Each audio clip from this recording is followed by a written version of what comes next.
Malta PM orders Britain to be clear as he says UK is heading tow.ards soft Brexit. Jospeh Muscat said talks with the UK had been pretty constructive as he arrived in Brussels this morning for the second day of the EU summit. But he stressed the need to deliver a Brexit deal as soon as possible.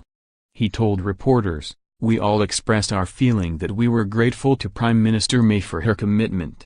Obviously we were concerned at some developments in London, but we are totally committed from our side to deliver as soon as possible."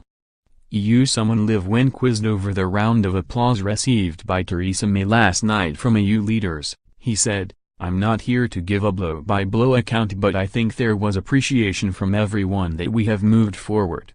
Speaking about moving on with trade and Brexit negotiations, he added, "The first real big step is for the UK to say what it wants, in clear terms.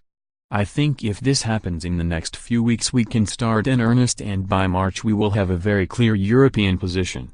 Mrs. May has flown back to London after last night's talks, leaving the EU 27 leaders to vote on whether or not to allow Brexit talks to move on to the next stage. The Prime Minister was applauded by her European counterparts at a Brussels dinner last night after German Chancellor Angela Merkel thanked her for her efforts in Brexit talks.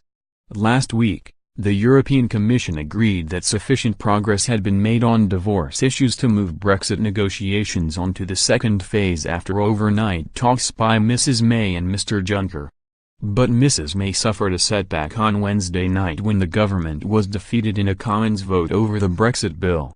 The Prime Minister confessed to feeling disappointed that a mutiny by 11 Tory MPs had resulted in a Commons defeat for the government on an amendment to her flagship EU withdrawal bill at Westminster on Wednesday night.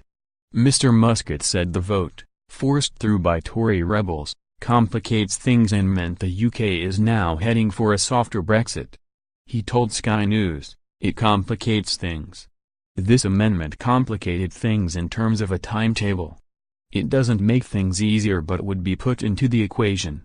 In the event Commons rejected a deal," he said, "I don't think that any issue of any extension would be at the European side. If you asked European colleagues we had to stop the clocks, we'd say yes. Not sure the British side would be too keen."